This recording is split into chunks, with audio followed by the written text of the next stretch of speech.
ሰላም እንዴት ናችሁ? በያላችሁበት ሁሉ ነገር ሰላም ነው።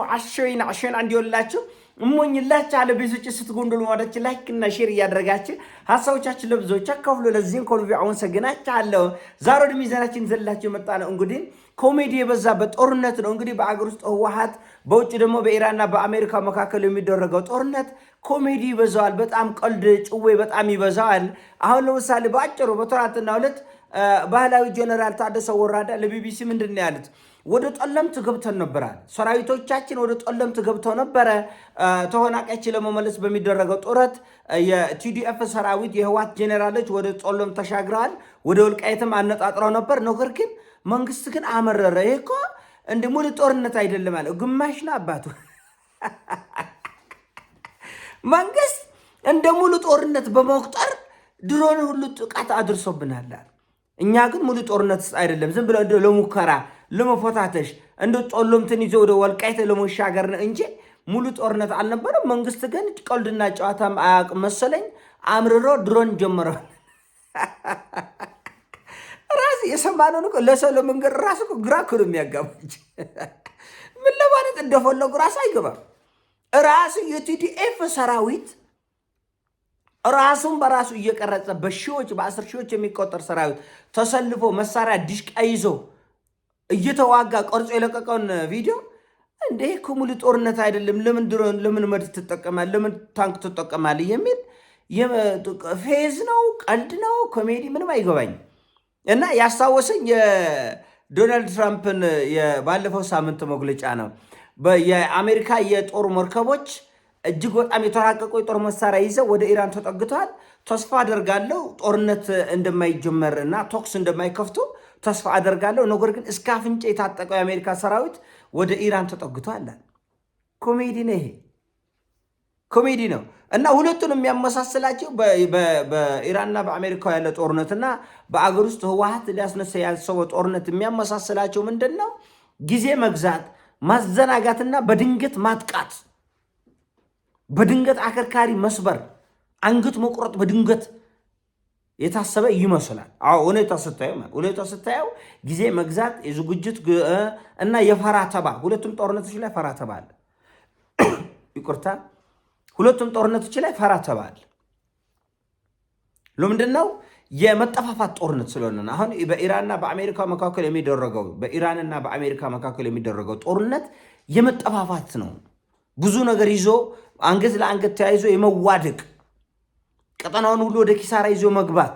ኢራንን በተደጋጋሚ የምትለው እኔ ብቻዬን አልወድቅም፣ ቀጠናው በሙሉ ወደ ሲኦልነት ይቀየራል። አሁን በትግራይም አሁን ህወሓት አሁን ይዞት ያለው ጦርነት እጅግ በጣም አውዳሚ ሊሆን እንደሚችል ህወሓት የሚያውቃል። ጠቅላይ ሚኒስትሩም ፓርላማ ላይ ቃል በቃል ነው የተናገሩት። ከዚህ በፊት እንደነበረው ይህን ተራራ መያዝ ያን ተራራ መልቀቅ አይደለም፣ በጣም አደገኛ የሆነ ደም መፋሰስ ውስጥ እንገባለን ያሉት። በትክክልም የሚፈጠረው ነገር ይሄ ነው። ግን ከዚህ ሁሉ ግርግር በኋላ ጦርነቱ የሚቆምበት እድል አለ ወይ? የለም። አሁን የኢራኑ ስታይ ጦርነቱ አይቆም በፍጹም። ይሄ ድርድር ምናምን ሽምግልና፣ እርቅ፣ ፍቅር፣ ሰላም አይሆንም በኢራንና በአሜሪካ በፍጹም። መተንፈሻ ጊዜ ሊያገኙ ሊፈልጉ ይችል ይሆናል እንጂ የሚሆን አይደለም።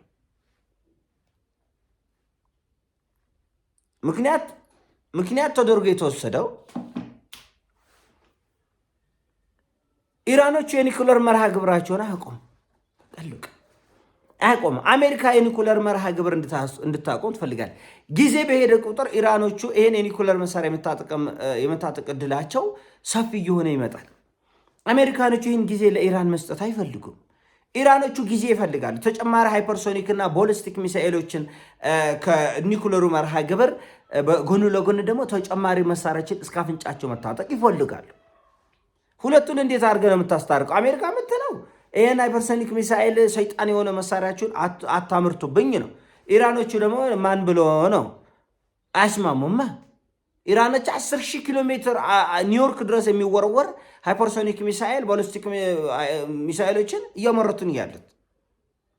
ስለዚህ ጦርነት አይቀሬ ጦርነት እስከሆነ ድረስ ጥንቃቄ ያስፈልጋል። እኔ በተደጋጋሚ አሁንም አረብ ሀገሩ ናቸው የኔን ቪዲዮ መታየቶች ካላችሁ በተቻለ አቅም ለዚች አንድ ዓመት ቢያንስ ለ6 ወር ወደ ሀገራችሁ ተመልሳችሁ ያለውን ጉዳይ ቀኑ እስኪያልፍ ድረስ ብትሸሹ ባይ ነኝ። አሁንም ደግሜ እናገራለሁ። በተለያየ አረብ ሀገር ያላችሁ ኢትዮጵያውያን አገራችሁ መቆየት የምትችልበት እድል ካለ ብትመለሱ ባይ ነኝ። የኢራንና የአሜሪካ ጦርነት በፍጹም ሰማይ ዝቅ ምድር ከፍ ቢል የሚቀር አይደለም። ልክ እንደ ትግራይ ጦርነት የትግራይ ጦርነት በፍጹም ምክንያቱም ይሄ የወልቃይት መሬት የራያ መሬት ለንግግር ለድርድር ጠረጴዛ ላይ አልመጣም። በዛም በዚህም በኩል ክላሽ ተደቅኖ ነው ያለው። ሙከራ እንኳን አልተደረገም። በትግራይ ህዝብና በአማራ ህዝብ መኩል፣ በትግራይ መንግስትና በአማራ መንግስት መኩል፣ በፌዴራሉ መንግስትና ድርድር፣ ንግግር፣ መቀራረብ የለም። ስለዚህ ምሽግ እየተቆፈረ ነው ያለው እንጂ ሽማግሌ እየተላከ አይደለም። መድፍና ድሮን ድሽቃ እየተገዛ ነው ያለው በህወሓት በኩልም በመንግስት በኩልም። ስለዚህ በዚህ ሁኔታ ላይ ጳጳሶች አልሄዱም፣ ውስጣሶች አልሄዱም፣ የሃይማኖት አባቶች ወይም ደግሞ የምሁራኖች አልሄዱም፣ ታዋቂ ሰዎች አልገቡም፣ ህዝብና ህዝብ አልተቆራረበም። በየት በኩል ነው ጦርነት የምታስቆመው? ጊዜ መግዛት ጉዳይ ነው። አሁን ህወሓት ምንድን ያለው ትንሽ ኮሜዲ ነገር ይወዳሉ ይመስለኛል። ኧረ እኛ እኮ ይሄ ለቀልድ እኮ ነበር አመረረ እንዴ መንግስት ነው ያሉት። የሁሉ ሰራዊት የቪዲዮዎች ሁሉ ተቀርጸዋል እኮ የመድፍና የታንክ ውጊያ የተደረገበት ቦታ ሁሉ እኮ አለ። ያን ራሳቸው ቆርጸው ለቀው ሲያበቀው አመረረ እንዴ መንግስት አለ። እንዴት ድሮን ይጠቀማለን? እና ውጊያ እኛ ሰላም እንዲሆን ነው የምንፈልገው።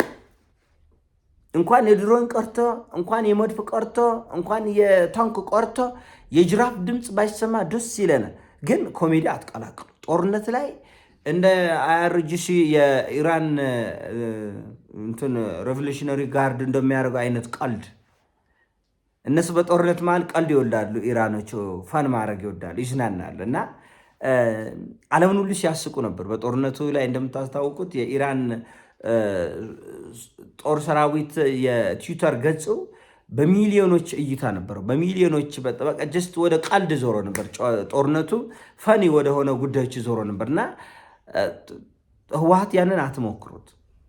ቀልድ ሰራዊት ይዘን ተጠግተናል፣ የሙከራ ውጊያ ተደርጋል። ውጊያ ሙከራ አለ እንዴ? ውጊያ እኮ ሙከራ የለውም። ውጊያ ሰው ደም እየፈሰሰ ሰው እየተሰደደ አገር እየተጎለበጠ በአላማጣ ዙሪያ የሰራችሁት ጉዳይ እኮ ሙሉ መረጃ አለ። የኢትዮጵያን ባንዲራ አውርዳችሁ የትግራይን ባንዲራ እየሰቆላችሁ፣ አረ ለቀልድ ነው ምን አመረራችሁ? እንደ አይነት ጭወይ ያሳፍራልም ተገቢም አይደለም። ስለዚህ እኛ ጦርነት አንፈልግም። በየትኛውም የሀገራችን ክፍል ያሉ ግጭቶች፣ እልቂቶችና መውደሞች መቆም አለባቸው። ለዚህም እውነተኛ ፍጹም ትክክለኛ የሆነ ድርድርና መቀራረብ መደረግ መቻል አለበት። ችግሮቹ ከዕለት ዕለት እየተፈቱ ለውጥ ማየት አለብን። ሁሉ ችግር በአንድ አዳር ላይፈታ ይችላል። ግን ቢያንስ ችግሮቹ እየተፈቱ መስመር እየያዘ እየተቆራረቡ መምጣት ያስፈልጋል። ደም መፋሰሶች ከበቂ በላይ አሳልፈናል። እዛ ላይ እንዲሰራበት ነው የምንፈልገው። ግን አንዳንድ ነገሮች ወደ ኮሜዲ ሲያዘነብ ይገርማል። የልጆች ጨዋታ ነው የሚመስለው እና እውነቱን ለመነጋገር ሰሜኑ የሀገራችን ክፍል ብዙ ምስቅልቅል ለዘመናት አሳልፏል። ፋታ ያስፈልጋል፣ እረፍት ያስፈልጋል። የልማት ጊዜ፣ የጸሎት ጊዜ፣ የመነጋገር ጊዜ፣ መቀራረብ ጊዜ፣ አብሮ የመብላት የመስራት ጊዜ ያስፈልገናል። እየተተረማመስን ዘላለም የምንቀጥልበት እድል በጣም ጠባብ ነው። በግርግሩ ብዙ ውድመት፣ ብዙ ሰው የህይወት መጥፋት፣ ብዙ ቀውሶች ይፈጠራል እና ያ ተገቢ አይደለም። ሁላችንም አናበረታታም።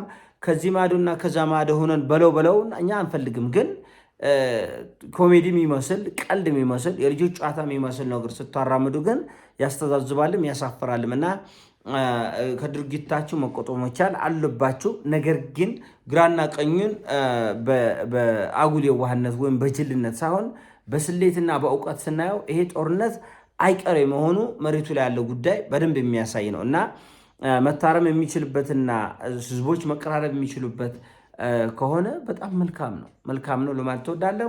ይሄ የኔ ሀሳብ ነው። ሀሳብ ሲሞቻችን ላይክና ሼር እያደረጋችን ሀሳቦቻችን ለብዙዎች እንዲደርስ አድርጎ ቤተሰቦቼ ለምሰጡት ሀሳብ አስተያየትና ኮሜንት ድጋፋችሁ በሙሉ ከልብ ያመሰግናል። እግዚአብሔር ይስጥልኝ። ፒስ